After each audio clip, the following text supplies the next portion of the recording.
Ang kapalaran ng sangkatauhan ay nakasalalay na ngayon kay Yuta na nasa katawan ni Gojo. Pero ang tanong ay kaya ba ni Yutang talunin si Sukuna sa loob ng mahigit kumulang na 5 minuto? Well, upang masagot yan ay sa videong to ay pag-uusapan natin kung ano nga ba ang mga posibleng pwedeng mangyari kay Yuta dito sa laban na to. Ipapaliwanag din natin kung gaano nga ba kataas ang tsansa ni Yutang manalo gamit ang katawan ni Gojo. Kaya huwag na natin patagalin pa. Let's go! Unang-una nating pag-uusapan ay ang kalagayan ng orihinal na katawan ni Yuta at ang rule ng kanyang curse technique na copy. So base sa nakita natin sa eksenang to ay di na kaya pa ni Yutang ihil ang kanyang katawan using reverse curse technique. So masabi nating bago magtatapos ang 5 minuto ay di na makakabalik pa si Yuta sa kanyang katawan. However, may tsansa na sa tulong ni Shoko ay may tatahi niya ang naputol ng katawan ni Yuta gaya sa kanyang ginawa sa katawan ni Gojo, pero dapat ay magagawa yan ni Shoko bago pa ang time limit ng curse technique ni Yuta para kahit papano ay makakabalik pa rin si Yuta sa kanyang katawan. Pero again ay kailangan ni Yutang mag-perform muli ng reverse curse technique at its maximum upang ma-fully healed ang kanyang katawan na na-re-attach ni Shoko kung sakali mang may time pa siya na makabalik sa kanyang original na katawan. At yan lang ang isa sa mga paraan na pwede pang mabuhay si Yuta na ang option na to ay nakasalalay din sa abilidad ni Shoko. Now dito na tayo sa rules ng curse technique ni Yuta. Ang curse technique ni Yuta ay mas na-utilize mga kaibigan kung isasamon niya ang fully manifested form na Rika. With this ay sa loob lamang ng 5 minuto ay kaya ni Yuta magamit ang lahat ng copied curse techniques.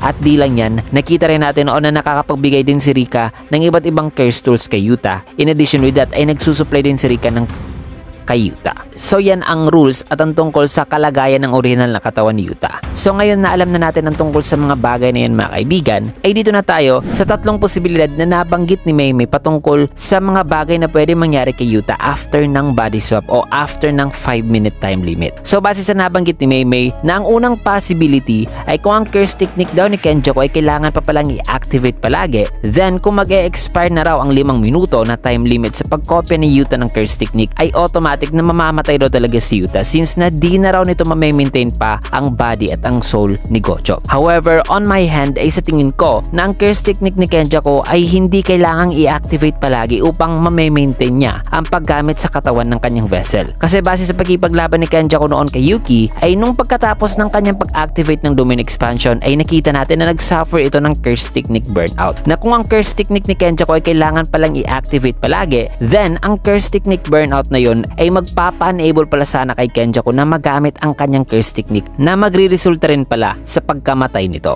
Pero nakita natin noon na hindi naman namatay si Kenjaku along sa katawan ni Geto. So ang unang scenario ay maaaring hindi talaga mangyayari kay Yuta. Pangalawang scenario ay kung may intervals daw ang pag-activate ni Kenjaku ng kanyang curse technique para manatili sa katawan ng kanyang vessel. Nasa parte ni Yuta ay kahit na mag-e-expire pa raw ang 5 minutong limit ay kung ang curse technique naman ni Kenjaku ay kailangan palang i-activate within 1 hour interval o higit pa, then maaaring hindi kaagad mamamatay si Yuta at magamit pa niya ang curse technique ni Gojo para labanan si Sukuna even after the 5-minute limit. So balit once na kailangan na naman itong i-activate muli ang curse technique ay siguradong mamamatay talaga si Yuta dahil ngayon na nasa katawan na siya ni Gojo ay posible na di na nito muling magagamit ang kanyang original na curse technique na copy, therefore wala nang access pa si Yuta sa curse technique ni Kenjaku upang i-maintain ang kanyang pananatili sa katawan ni Gojo. Now on my part naman ay I'd still believe na hindi by intervals ang pag-activate ni Kenjaku sa kanyang curse technique. Kasi mas naniniwala ako sa scenario number 3 na binanggit ni Maymay, which is ang curse technique ni Kenjaku ay maaaring isang single use only. Na kung nakalipat na si Kenjaku sa ibang katawan ay di na nito kailangan pang i-activate muli ang curse technique para mapanatili niya ang kanyang pamamahay sa ulo ng vessel. Na kung ganito ang curse technique ni Kenjaku ay pwedeng mabuhay panghabang buhay si Yuta sa katawan ni Gojo. At ito ang other chance na pwede pa ring mabuhay si Yuta matapos ang 5 minuto.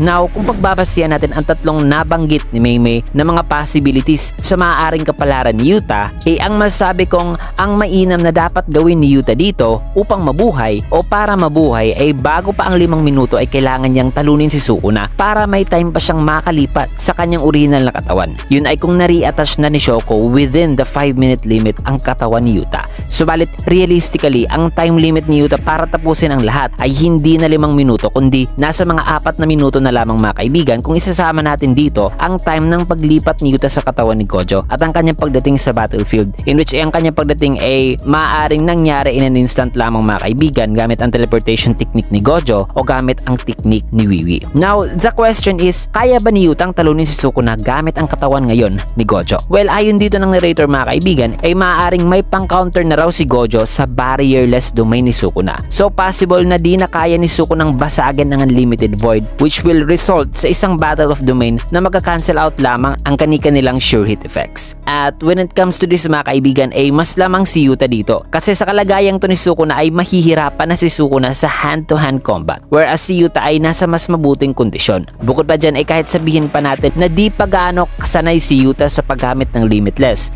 ang blue at saka ang red techniques ni Gojo ay magpapahirap talaga kay Sukuna kapag maglalaban sila sa loob ng kanilang domain, na para ma-defend lamang ni Sukuna ang kanyang sarili at ma-minimize ang damage ng mga techniques na maaaring gagamitin ni Yuta sa kanya, kailangan ni Sukunang gumamit ng domain amplification na magpapawala naman sa kanya ng abilidad na magamit ang kanyang curse technique, which will force Sukuna na makipag-engage na lang sa hand-to-hand combat na yun na nga ay lugi dyan si Sukuna. What's more kung pwede pala ni Yuta magamit ang kanyang iba pang nakopyang curse technique within sa 5-minute limit na yan, man, masasabi ko talagang kung walang ipo-pull off si Sukuna na isa pang alas, sigurado ako na pwede talaga siyang talunin ni Yuta dito. Kasi di rin dito magagamit ni Sukuna ang kanyang world cutting slash dahil putol na nga ang kanyang dalawa pang kaliwang kamay. So di na makapag-penetrate pa si Sukuna sa infinity ni Yuta unless kung gagamit siya dito ng domain amplification. Also, posible din na maaaring makakatulong ang fully manifested form na Rika dito kay Yuta sa laban na to. So with Rika by his side may access pa si Yuta sa iba't ibang curse tool kung sakali man. Pero despite sa mga advantages na yan ni Yuta, posible din na di pa ito sapat para talunin si Sukuna. Kasi posibleng gagamit na naman si Sukuna ng mga binding vows. Bagay na kung saan siya eksperto kasi alam naman natin na si Sukuna ay nag-claim talaga na alam niya talaga kung ano ang true jujutsu. However, naniniwala ako na ang paggamit niya ng mga binding vow ay isa sa mga rason na magbibigay sa kanya ng rason para matalo ng ating mga bida. At pwede rin mangyari ang worst case scenario mga kaibigan na ang illustration na to na ginawa ni Gege ay foreshadowing pala na in the end ay maaaring magagamit muli ni Sukuna ang Ten Shadows technique para i-counter sa ngayong Yuta na nasa katawan ni Gojo, since na si Sukuna ay nasa katawan pa rin naman ni Megumi at di pa naman in-explain kung pwede o hindi na pala pwedeng gamitin muli ni Sukuna ang Ten Shadows after ng kanyang transformation sa kanyang original form. Also, may isa pang worst case scenario dyan mga kaibigan, at yun ay kung napatay na pala ni Uraume si Hakari, na magbibigay ito ng moment kay Uraume na tulungan itong si Sukuna para talunin ang iba pa natin mga bida. At sa palagay ko ay narratively speaking